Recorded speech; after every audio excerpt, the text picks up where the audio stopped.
قرآن پاک یہاں پہ یہ فرما رہا ہے کہ عیسیٰ علیہ السلام کی پیروی کرنے والے ان کے منکرین کے اوپر غالب رہیں گے۔ اب دیکھیں عیسائی اس بات سے بھی جو ہے مسلمانوں کو بہت بڑا دھوکہ دیتے ہیں اور جھوٹ بولتے ہیں۔ عیسائی یہ کہتے ہیں کہ بھائی دیکھیں ہم مسیح کے پیروکار ہیں، ہم عیسیٰ کے۔ اچھا یہ ایک اور بات یہاں پہ وضاحت کی رہ گئی، میں مختصر سی وضاحت کر دوں۔ بہت سارے عیسائی پاکستان کمیونٹی کے اندر ایسے ہیں جو کہتے ہیں کہ ہم عیسیٰ کو جانتے ہی نہیں ہیں، ہم تو جو ہے یسوع کو جانتے ہیں، قرآن کا عیسیٰ الگ ہے، بائبل کا یسوع الگ ہے، ٹھیک ہے۔ یعنی قرآن پاک کے لفظ سے جو ہے آپ ان کے بغض کی انتہا دیکھیں کہ عرب کرسچن جو ہیں، جو سیرین چرچ کے فالوورز ہیں، وہ عیسیٰ لفظ استعمال کرتے ہیں، یسوع بھی استعمال کرتے ہیں، لیکن عیسیٰ استعمال کرتے ہیں، ان کو کوئی تکلیف نہیں ہے عیسیٰ لفظ سے۔ تو پاکستانی عیسائیوں کو قرآن پاک سے اس قدر جو ہے تکلیف ہے کہ یہ کہتے ہیں کہ ہم عیسیٰ کو پہچانتے ہی نہیں ہے۔ اب آپ اس سے اندازہ لگا دیں کہ ہم عیسیٰ علیہ السلام کی مناسبت سے ان کو عیسائی کہتے ہیں، تو انہوں نے قومی اسمبلی میں بل پاس کرایا کہ ہمیں عیسائی نہیں کہا جائے بلکہ ہمیں جو ہے مسیحی کہا جائے۔ تو اب اندازہ لگا، حالانکہ مسیحی تو وہ لقب ہے جو انطاکیہ کے لوگوں نے ان کو بطور حقارت، بطور تحقیر کے دیا تھا، تو ان کو وہ لفظ جو ان کو بطور گالی دیا گیا تھا وہ تو ان کو قبول ہے، لیکن وہ لفظ جو بطور تکریم، بطور اعزاز، بطور احترام ان کو دیا گیا تھا، اس کا نام آتے ہی جو ہے ان کی آنکھیں لال ہو جاتی ہے۔ کیتھولک کلیسیا کی بحثی تعلیم، یہ کیتھولک چرچ نے کتاب شائع کی تھی، یہ 1914 میں جو ہے Punjab religious society, Punjab books, اس طریقے سے نام ہے، بہرحال اس کا ہم PDF آپ کو مہیا کر دیں گے۔ تو یہ کیتھولک کلیسیا کی بحثی تعلیم، اس کے صفحہ نمبر 5 کے اوپر واضح طور پر لکھا ہوا ہے کہ عیسائی کا لقب ان لوگوں کے لیے خاص ہے جو عیسیٰ علیہ السلام کی یا ہمارے خداوند یسوع مسیح کی تمام تعلیمات کے اوپر عمل پیرا ہیں اور صدق کے دل سے اس پہ عمل کرتے ہیں۔ تو عیسائی کے لفظ کو آج سے 100 سال پہلے ہمارے پاکستانی عیسائی دوستوں کے جو آبا و اجداد تھے وہ تو اس کو ایک محترم اور مکرم لفظ سمجھتے تھے، لیکن ہمارے پاکستانی عیسائی اس کو اپنے لیے ایک گالی سمجھتے ہیں۔ تو بہرحال یہ تو ایک مختصر سی وضاحت تھی۔ تو آپ یہ دیکھیں ہمارے جو پاکستانی عیسائی دوست ہیں وہ یہ کہتے ہیں کہ بھائی دیکھیں ہم عیسیٰ علیہ السلام کے پیروکار ہیں اور اللہ تعالیٰ نے ہمیں قیامت تک جو ہے نا منکرین مسیح کے اوپر غلبہ دیا ہے۔ تو آپ یہ تو بات آپ کا قرآن کہتا ہے۔ اب سوال یہ ہے عیسیٰ علیہ السلام کا سچا پیروکار کون ہے؟ عیسیٰ علیہ السلام نے انجیل کے اندر بھی اور قرآن پاک بھی اس بات کی خبر دیتا ہے کہ عیسیٰ علیہ السلام نے نبی مکرم صلی اللہ علیہ وسلم کی آمد کی پیش گوئی دی تھی، تو عیسائی اس کو نہیں مانتے اور اس میں تعویلات نکالتے ہیں۔ تو یہ عیسیٰ علیہ السلام کے پیروکار کیسے ہوئے؟ پھر عیسیٰ علیہ السلام نے توحید کی تعلیم دی، عیسائی تثلیث کو مانتے ہیں۔ عیسیٰ علیہ السلام نے شریعت پہ عمل کرنے کی تعلیم دی۔ عیسیٰ علیہ السلام نے فرمایا جو کوئی ان چھوٹے میں سے چھوٹے حکم کو پورا کرے گا وہ خدا کی بادشاہت میں سب سے بڑا کہلائے گا۔ لیکن عیسائی کہتے ہیں کہ مسیح ہمارے لیے، پولس کے لکھتا ہے کہ مسیح ہمارے لیے لعنتی بنا، اس نے ہمیں شریعت کی لعنت سے چھڑا دیا۔ تو پولس نے پوری کی پوری شریعت کو لعنتی قرار دے دیا۔ پھر اس نے کہا کہ جو شریعت کے اعمال پہ تکیہ کرتے ہیں وہ لعنت کے مستحق ہیں، یعنی جو شریعت کے اعمال سے جو ہے نجات چاہتا ہے تو وہ در حقیقت وہ لعنتی ہے پولس کے مطابق۔ اور پولس کے ان باتوں کو عیسائی خدا کا کلام سمجھ کے من و عن مانتے ہیں، تو لہٰذا یہ عیسیٰ علیہ السلام کی تعلیمات کے بالکل 180 ڈگری کے اوپر کھڑے ہوئے ہیں۔ عیسیٰ علیہ السلام نے خود کو ابن آدم کہا، خود کو خدا کا بھیجا ہوا کہا، لیکن عیسائی خود کو جو ہے عیسیٰ علیہ السلام کو ابن خدا کہتے ہیں، جبکہ عیسیٰ علیہ السلام اپنے آپ کو ابن آدم کہتے رہے۔ عیسیٰ علیہ السلام خود کو خدا کا بھیجا ہوا کہتے ہیں، جبکہ یہ عیسیٰ علیہ السلام کو خود خدا کہتے ہیں۔ تو یہ کیسے عیسیٰ علیہ السلام کے پیروکار ہو گئے؟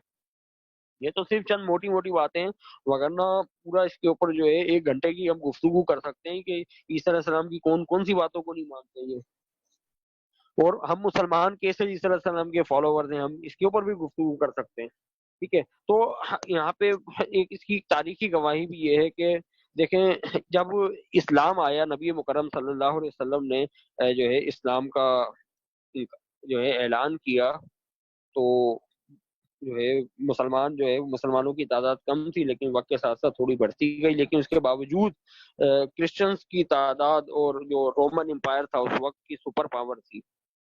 ایک پرشین امپائر تھا، رومن امپائر تھا۔ پھر قرآن پاک نے جو ہے وہ سورہ روم کے اندر فرمایا کہ جو ہے وہ رومی غالب آ جائیں گے، تو یہ لوگ جو ہے پھر فارسیوں کے اوپر غالب آ گئے، تو پھر پرشین امپائر ختم ہو گئے اور Roman empire as a power باقی رہا۔ تو رومن امپائر جو تھا یہ یورپ کے اندر تو تھا ہی تھا، لیکن اس کے علاوہ یہ تمام یہ جو فلسطین کا علاقہ ان کے پاس تھا، اور یہ پورا کا پورا ملک شام ان کے پاس تھا، عراق کا بہت بڑا علاقہ ان کے پاس تھا، مصر کے بہت سارے علاقے ان کے پاس تھے، یعنی یہ پورا کا پورا ایک دیو ہیکل سلطنت تھی یہ۔ لیکن جب اسلام جو ہے بلاد عرب سے نکل کے پھیلا تو یہ عیسائیوں کی جتنی بھی مقبوضات تھی، یہ مصر ان کے ہاتھ سے چلا گیا، فلسطین ان کے ہاتھ سے چلا گیا، عراق ان کے ہاتھ سے چلا گیا، مسلمان ترکی تک پہنچ گئے، پورا کا پورا جو ہے شام کے اوپر ان کا کنٹرول ہو گیا۔ یعنی عیسائیوں کی جتنی بھی بہت بڑی جو مقبوضات تھی نا، وہ ساری کی ساری مسلمانوں کے قبضے میں آ گئی، مسلمان اسپین تک پہنچ گئے۔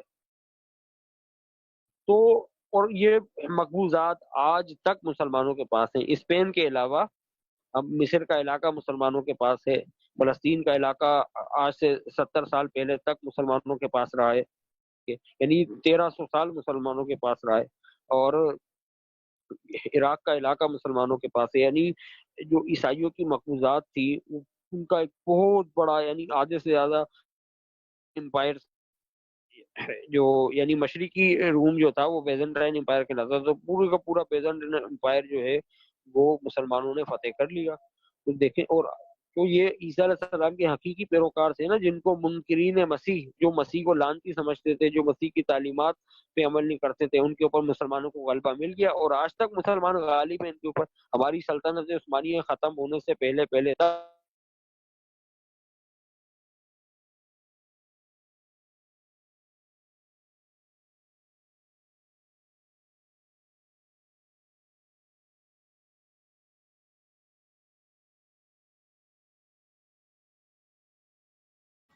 غازی صاحب آواز پھر معذرت کے ساتھ چلی گئی ہے، سلطنت عثمانیہ تک بات ہوئی تھی، آپ کی آواز اس کے بعد کٹ گئی ہے۔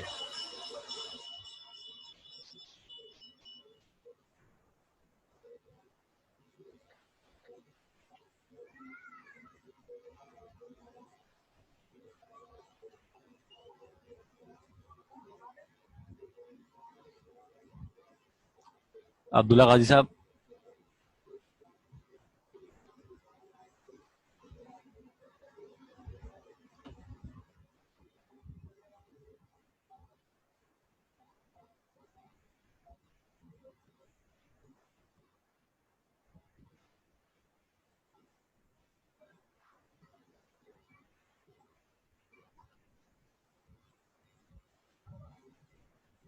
ہاں جی بھائی، آواز آ رہی ہے؟ ہاں ہاں کٹ گئی تھی، اب آ رہی ہے ہیلو، آواز؟ ہاں اب آواز آ رہی ہے، سلطنت عثمانیہ تک بات۔ ہاں تو سلطنت عثمانیہ جو تھی، یہ ہماری جو خلافت ہے وہ یہ تقریباً 1300 سال تک رہی ہے، اور یہ ڈومیننٹ پاور کے اندر رہے ہیں یہ لوگ، اور جو ہے عیسائی ان سے ڈرتے تھے، جو عیسائی مذہب جو یورپ تک محدود ہو گیا تھا، یہ ان سے ڈرتا تھا۔ یہ تو پیرو پگنڈے کے زور پہ اور دھوکہ دہی کی اور غداروں کی وجہ سے جو ہے مسلمان جو ہے زوال کے اندر آ گئے، وغیرہ مسلمانوں نے جو ہے ایک آدھی سے زیادہ دنیا کے اوپر حکومت کی ہے۔ تو یہ جو ہے حضرت عیسیٰ علیہ السلام کے حقیقی پیروکاروں کا غلبہ ہی تو تھا منکرینوں کے اوپر۔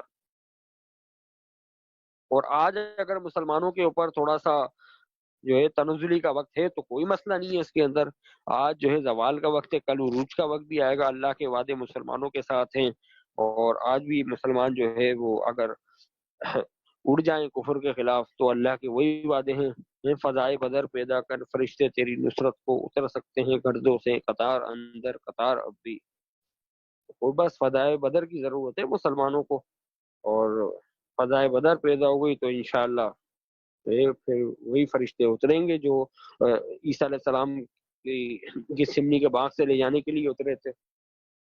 انجیل لوکا میں بھی لکھا ہوا ہے، یہ میں اپنے پاس سے نہیں کہہ رہا۔ اچھا جی، اگلی سلائیڈ پہ آ جائیے، عیسیٰ علیہ السلام کی آمد ثانی۔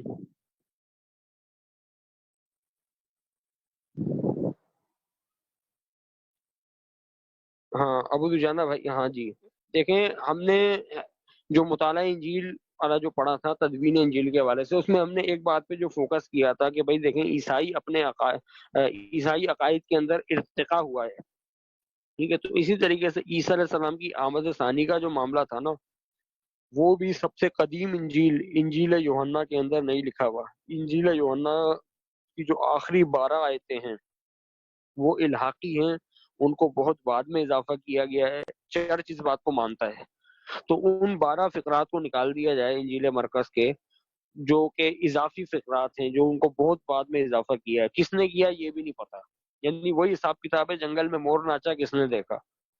تو بہرحال تو انجیل مرکز عیسیٰ علیہ السلام کی آمد ثانی کے بارے میں کچھ نہیں بتاتی، ٹھیک ہے۔ اسی طریقے سے انجیل جو متی کا مصنف ہے، جب وہ مرکز سے مواد لے کر لکھ رہا ہے تو وہ بھی اس بارے میں کچھ نہیں لکھتا کہ عیسیٰ علیہ السلام جو ہے واپس آئیں گے، بلکہ وہ یہی کہتا ہے کہ 11 شاگردوں کو لے کے وہ پہاڑ پہ چلا گیا، یسوع نے اس کو مقرر کیا تھا، انہوں نے اس کو دیکھ کے سجدہ کیا، شک کیا، اور یسوع نے ان کو کہا کہ میں دنیا کے آخر تک تمہارے ساتھ ہوں، یعنی آسمان پہ جانے کا کوئی ذکر ہی نہیں ہے، ٹھیک ہے۔ اب دیکھیں مرکز کو بھی نہیں پتا کہ یسوع جو ہے آسمان پہ چلا گیا تھا، لیکن لوکا کو پتا چل گیا، اور لوکا نے لکھ دیا کہ وہ ان سے جدا ہو گیا اور آسمان پہ اٹھا لیا گیا، وہ اس کو سجدہ کر کے بڑی خوشی سے یروشلم کو لوٹ گئے۔ تو دیکھیں جو بات مرکز کو نہیں پتا بھائی وہ لوکا کو کس نے بتا دی، بنیادی سوال یہ ہے۔ تو دیکھیں ٹیکسٹ کے اندر ارتقا ہو رہا ہے نا، یعنی ہم آمد ثانی کا انکار نہیں کر رہے، میں آپ کو یہ بتا رہا ہوں کہ عیسیٰ علیہ السلام کی جو آمد ثانی ہے نا، یہ خود عیسائی جو ہے یہ بائبل سے ثابت نہیں کر سکتے، اس کو ثابت کرنے کے لیے بھی ان کو قرآن کا سہارا لینا پڑے گا۔ تو اس سے آپ اندازہ لگائیں کہ یہ اپنے عقائد کے بارے میں کتنی جو ہے کم مائیگی اور علمی یتیمی میں مبتلا ہیں یہ، ٹھیک ہے نا۔ اسی طریقے سے انجیل یوحنا کا جو مصنف ہے اس کو بھی نہیں پتا کہ جو ہے یسوع واپس آئے گا، وہ لکھتا ہی نہیں ہے۔ تو جب انجیل نویسوں کو پتا ہی نہیں تھا، 3 انجیل نویسوں کو اس کے بارے میں نہیں پتا، تو پھر لوکا کو کیسے پتا چل گیا؟ ہمارا بنیادی سوال یہ ہے۔ یہ تو عیسائیوں کو کروڑوں بار جو ہے قرآن پاک کا جو ہے احسان مند ہونا چاہیے اور اس پہ ایمان لے آنا چاہیے کہ قرآن پاک نے عیسیٰ علیہ السلام کی شخصیت کو ایک اجلے ہوئے آئینے کی طرح ان کے سامنے رکھا ہے کہ بھائی یہ عیسیٰ مسیح علیہ السلام ہے، تم آؤ اور ان کو مان لو۔ لیکن یہ قرآن پاک سے اپنے باطل عقائد تو نکالتے ہیں، لیکن قرآن پاک عیسیٰ علیہ السلام کی جو سچی اور کھری تصویر پیش کرتا ہے یہ اس کو نہیں مانتے، ٹھیک ہے جی۔ وما علینا الا البلاغ۔ اب آ جائیے سوال جواب پہ بھائی۔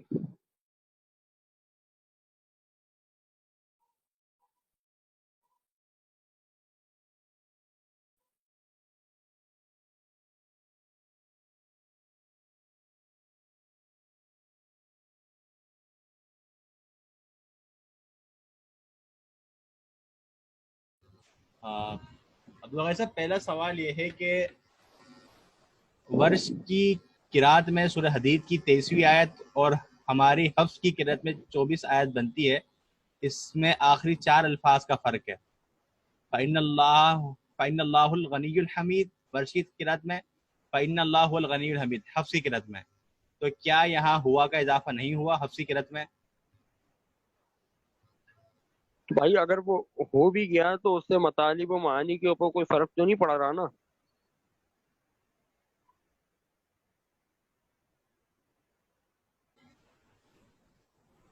صحیح۔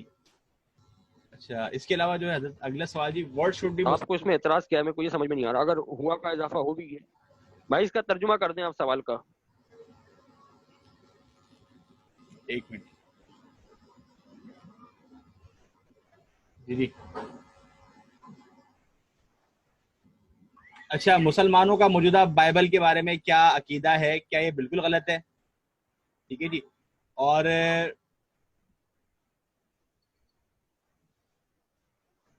does it not have verses that بھائی ہم نے کل اس کے اوپر پرسوں ترسوں اس کے اوپر بات کی تھی کہ ہمارا بائبل کے بارے میں یہ ایمان ہے کہ بائبل کے اندر تو خدا کا کلام ہے، لیکن بائبل کلی طور پہ خدا کا کلام نہیں ہے۔ عیسائی ہم سے یہ منواتے ہیں کہ یہ حرف با حرف الف سے لے کے یا تک خدا کا کلام ہے، تو یہاں پہ جو ہے کلیش ہوتا ہے۔ باقی اگر عیسائی یہ کہیں کہ بھائی بائبل کے اندر تو خدا کا کلام ہے لیکن بائبل مکمل خدا کا کلام نہیں ہے، تو پھر ہمارا ان سے کوئی جھگڑا ہی نہیں ہے۔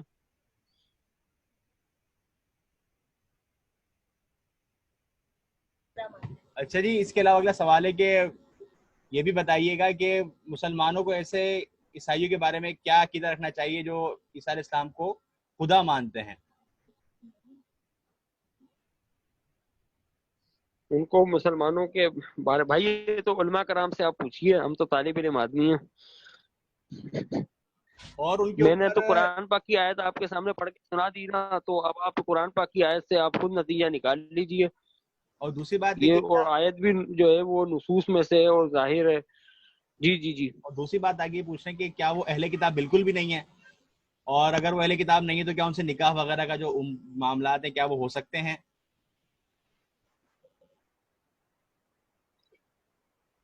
بھائی یہ سارے سوالات جو ہے اس کے اندر ہم نے جواب دے دیے ہیں. اب یہ کہ میں یہاں پہ کوئی بات کہوں گا پھر عیسائی اس کو لے کے نرسنگے بجائیں گے، جس طرح وہ آج بھی پوسٹ لگی ہوئی تھی، تو یہ ہم پرسنلی میں گفتگو کر لیں گے اس پہ.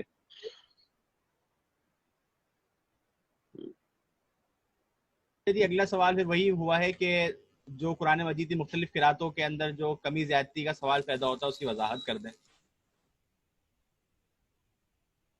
بھائی یہ سوال جو ہے موضوع سے متعلقہ نہیں ہے، اگلے سوال پہ آئیے. اصل انجیل جو نازل ہوئی تھی کیا اس کا کہیں بھی وجود نہیں ہے؟ کیا یہودی اور عیسائیوں میں نازل شدہ انجیل کا کوئی تذکرہ نہیں ملتا؟ بھائی جان آپ نے پہلی کلاس لی تو پہلی کلاس میں ہم نے اس کے اوپر گفتگو کی تھی کہ عیسیٰ علیہ السلام کی جو اصل انجیل تھی وہ کیا تھی اور وہ کہاں چلی گئی. تو آپ پہلی کلاس پہلا جو ہمارا سیشن تھا اس کے اوپر آپ جو ہے وہ سن لیں اس کی ریکارڈنگ، تو انشاءاللہ آپ کو سوال کا جواب مل جائے گا. اگلا سوال جی، کیا ہم کہہ سکتے ہیں کہ موجودہ عیسائی تعلیمات فقط پولوس کے خطوط اور اس کے شاگردوں کی تعلیمات کا نام؟ جی ہاں بالکل سر، یہ ہم کہہ نہیں سکتے بلکہ در حقیقت ہے ہی ایسا. جزاک اللہ خیر. جی اگلا سوال جی، مرکز نے رفع آسمانی کا تذکرہ نہیں کیا تو بعد میں کلیسیا نے اس کو مرکز میں کس طرح شامل کر دیا؟ بھائی کلیسیا نے بہت سارے عقائد کو، یہ جو بائبل ہمارے سامنے، میں نے پہلے لیکچر والے دن بھی یہ بات کہی تھی کہ جو انجیلیں ہمارے سامنے اس وقت موجود ہیں نا، یہ اس صورت میں نہیں ہے جس صورت میں لکھی گئی تھی. یعنی لکھے جانے کے بعد بھی سینکڑوں مرتبہ اس کے اندر تحریفات ہوئی ہیں، تبدیلیاں ہوئی ہیں، اضافے ہوئے ہیں. اس کی مثالیں بھی ہم نے اس دن ڈسکس کی تھی کہ کن کن مقامات کے اوپر کیوں کیوں تحریفات کی گئی ہیں. تو چرچ نے کچھ اب یہ سوال، یہ مسئلہ یہ تھا کہ عیسائیوں کو کچھ تو جو ہے عیسیٰ علیہ السلام کے حوالے سے امید دلانی تھی نا، وگرنہ لوگ تو یہ سمجھتے تھے کہ عیسیٰ علیہ السلام کو جو ہے نعوذ باللہ لعنتی موت مار دیا انہوں نے صلیب کے اوپر لٹکا کر. تو پھر انہوں نے کہا کہ بھائی لوگوں کو جو ہے عیسیٰ علیہ السلام کی طرف بلانے کے لیے بالخصوص جزاک اللہ خیر. یہودیوں کو، تو انہوں نے یہ عقیدہ، لیکن وہ واپس بھی آئیں گے. جزاک اللہ خیر. جی اگلا سوال جی یہ ہے کہ کیا حضرت عیسیٰ علیہ السلام کو موت سے پہلے نہیں اٹھایا گیا تھا، جبکہ قرآن میں ذکر ہے کہ مبارک وہ دن جب وہ پیدا ہوئے اور انہیں موت آئی اور جب وہ اٹھائے جائیں گے؟ جبکہ قرآن، یہ سوال ہے. سوال بھائی قرآن پاک نے یہاں پہ جو انہیں موت آئی، یعنی قرآن پاک نے یہاں پہ مضارع کا صیغہ استعمال کیا ہے جو مستقبل کے معنی میں ہوتا ہے، یعنی اس دن بھی وہ مبارک ہوں گے جس دن انہیں موت آئے گی. تو قرآن پاک تو واضح طور پر فرماتا ہے کہ ان کو نہ ہی موت آئی، نہ ہی ان کو قتل کیا، نہ ہی صلیب دی گئی، بلکہ ان کو اللہ تعالیٰ نے سیدھا سیدھا آسمان پر اٹھا لیا. اور اس بارے میں جو ہے وہ قدیم روایات بھی اس بارے میں ملتی ہیں کہ ان کو آسمان پہ اٹھا لیا گیا تھا. جیسے انجیل برنباس سے آپ اس میں دیکھ لیں تو اس کے آخری ابواب کے اندر آپ کو مل جائے گا کہ 4 فرشتے آئے اور عیسیٰ علیہ السلام کو کھڑکی سے نکال کے آسمان پر لے گئے. سوال سر، کیا حضرت عیسیٰ علیہ السلام کو قتل کے در پہ ہونے والے یعنی کوشش کرنے والے یہودی تھے یا عیسائی تھے؟ یہ کون لوگ تھے؟ بھائی یہ یہودی تھے، اور یہودیوں میں بھی ہم نے اس کے اوپر میرے خیال میں کل یا پرسوں بات بھی کی تھی کہ یہ وہ یہودی تھے جن کو، جن کی کرسی کو، جن کے منصب کو جو ہے عیسیٰ علیہ السلام کی وجہ سے خطرہ پیدا ہو گیا تھا، وہ عیسیٰ علیہ السلام کو راستے سے ہٹانا چاہ رہے تھے. جی جزاک اللہ خیر، بہت بہت شکریہ. جی اگلا سوال جی، کیا ایلیا اور الیاس ایک ہی ہیں؟ جی ہاں ایک ہی ہیں. اچھا جی اگلا سوال جی، ایک عیسائی مناظر کہتے ہیں جی رومیوں نے حضرت عیسیٰ علیہ السلام کو پھانسی دی، تو رومی کون تھے؟ بھائی رومی سے جو ہے یہ جو تھا یہ رومن حکومت اس سے مراد ہے، یعنی رومی گورنر جو تھا پیلاطوس، اس نے عیسیٰ علیہ السلام کو جو ہے صلیب کا حکم دیا تھا. لیکن انجیل کے اندر صاف صاف لکھا ہوا ہے کہ اس کا جو ہے یہودیوں نے خود اس سے سزا دلوائی تھی، چلا چلا کے کہا تھا کہ اس کا خون ہماری گردن پہ، ہماری اولادوں کی گردن پہ. تو پھر پیلاطوس نے پانی منگوا کر اپنے ہاتھ دھوئے تھے، کہا تھا کہ بھائی میں اس معصوم کے خون سے بری ذمہ ہوتا ہوں. تو میتھیو سلمان اگر یہ کہتا ہے نا تو وہ جھوٹ بولتا ہے اور انجیل کے خلاف بات کرتا ہے وہ. جزاک اللہ خیر جی. اور کوئی سوال کس ساتھی کو ہے تو وہ معلوم کر لیں. گدھی پہ نبوت کا حوالہ دیجیے. اس کا گروپ میں شیئر کر دیں گے انشاءاللہ. اچھا، رومن کیتھولک بت پرستی کرتا ہے؟ جی ہاں، وہ بت پرستی کرتے ہیں. اس کی دلیل یہ دیتے ہیں کہ خدا نے موسیٰ علیہ السلام کو جو ہے پتھر کے کروبی بنانے کا حکم دیا تھا، جو ہیکل کے اندر قدس الاقداس کے اندر رکھے جاتے تھے. تو لہٰذا جب خدا وہ پتھر کے کروبی، یعنی پتھر کے کروبی سے مراد فرشتوں کی شبیہ، تو وہ فرشتوں کی شبیہ ہوتی تو تھی لیکن وہ در حقیقت شبیہ نہیں تھی بلکہ کچھ اور تھا. اس کی تصویر بھی ہم انشاءاللہ شیئر کر دیں گے. تو وہ اس سے استدلال کرتے ہیں کہ بھائی جب پتھر کے کروبی بنانا جائز تھا تو خداوند یسوع مسیح کا مجسمہ بنانا بھی جائز ہے. اچھا، جزاک اللہ خیر جی. اگلا سوال جی، یہ حوالہ جی ساتھی نے مانگا، حوالہ انشاءاللہ آپ کو پرسنل بھیج دیا جائے گا. تورات اور انجیل یہ اپنی اصل میں ہے، اس پر تو بات ہو چکی ہے. اگلا سوال جی، تالمود کس کی بک ہے؟ تالمود یہودیوں کی روایت کی کتاب ہے. جس طرح ہماری حدیث کی کتابیں ہیں نا، اس طرح سمجھ لیں تالمود جو ہے یہودیوں کی حدیث کی کتاب ہے. اچھا جی، آگے لکھا ہے جی صلیب کا دن بدھ کا تھا یا عیسائی کہتے ہیں؟ یہ سوال پوچھ رہے ہیں. جی ہاں، اس کے اوپر میں نے 16 صفحات کا اس پہ آرٹیکل لکھا ہے کہ بدھ کا دن تھا یا جمعے کا دن تھا. تو اس کے وہ 17 صفحات کا آرٹیکل ہے، وہ میں آپ کو جو ہے فیس بک کے اوپر جو ہے وہ سینڈ کر دوں گا میں، تو آپ وہ دیکھ لیجئے گا.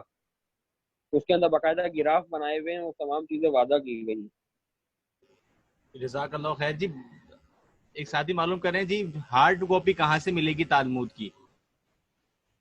بھائی تالمود کی جو ہارڈ کاپی ہے وہ تو آپ کو اسرائیل سے ملے گی، لیکن سننے میں آ رہا ہے کہ کراچی کے مکتبے نے اس کو ہارڈ کاپی کی شکل میں شائع کر دیا. وہ 10,000 روپے کی قیمت رکھی ہے. تو یہ بہت بڑی کتاب ہے اور انیشیل اسٹیج کے اوپر آپ کو پڑھنا بھی نہیں چاہیے. پہلے آپ مسیحیت پڑھیں، پھر آپ یہودیت پڑھیں، پھر جب آپ پوری کی پوری بائبل پڑھ لیں گے یعنی اولڈ ٹیسٹامنٹ، تو پھر انشاءاللہ آپ تالمود پڑھنے کے قابل ہو جائیں گے. ویسے ہم تالمود کے حوالے سے بھی سیشن رکھیں گے ساتھیوں کو انشاءاللہ نا. پہلے ہم عیسائیت پہ سیشن مکمل کریں گے، پھر یہودیت پہ سیشن کریں گے، اس کے بعد پھر تالمود پہ اور اپوکریفل لٹریچر کے اوپر. یہ سلسلہ تو ابھی چلے گا انشاءاللہ. آپ ہمارے ساتھ رہیے تو آپ کو تالمود بھی پڑھائیں گے انشاءاللہ. جی جزاک اللہ خیر جی. اور کس ساتھی کا سوال ہے تو معلوم کر لیں. اچھا جی، دوبارہ اٹھائے جانے والی جو آیت تھی اس سے ماقبل میں ایک آیت ہے جس میں حضرت عیسیٰ علیہ السلام کا حضرت مریم علیہ السلام کی گود میں کلام کیا تھا. تو عیسائی استدلال کرتے ہیں کہ مضارع کا صیغہ اگر مستقبل کے لیے استعمال ہوتا ہے تو صلیب بھی کا واقع کلام بعد پیش آیا تھا، مطلب واقعہ صلیب مستقبل میں ہی پیش آیا. یہ ایک تعویل ہے مسیحیوں کی. تو سوال ہی سمجھ میں نہیں آیا. سوال کافی طویل ہے، ذرا اس کو آپ دیکھیے گا. سوال چلے میرے سے پرسنل میں کر لیجیے گا جو بھی بھائی یا بہن یہ سوال کر رہا ہے. بیسک بھی جو ہے نا یہ اپنا غازی صاحب 1 منٹ باقی ہے ہمارے پاس، تو اپنی یہاں گفتگو ختم کرتے ہیں. باقی ساتھی کو سوال ہے تو پرسنل معلوم کر لیں، انشاءاللہ آپ کو تفصیلی جواب دے دیا جائے گا. ٹھیک ہے، جس کو بھی پوچھنا ہے وہ پرسنل میسج کر دے. تو پھر میں انشاءاللہ بھی نماز کا بھی وقت ہو چکا ہے، تو پھر نماز کے بعد انشاءاللہ میں تمام ساتھیوں کو جو ہے جوابات دے دوں گا. جس کو بھی پوچھنا ہے پرسنل میسج کر دے. ٹھیک ہے جی. جی جزاک اللہ خیر جی. السلام علیکم. یہیں پہ اپنی آج کی نشست کو ختم کرتے ہیں. انشاءاللہ کل آپ احباب خدمت میں نئے موضوع کے ساتھ حاضر ہوں گے. اپنا خیال رکھیے گا. السلام علیکم ورحمۃ اللہ وبرکاتہ.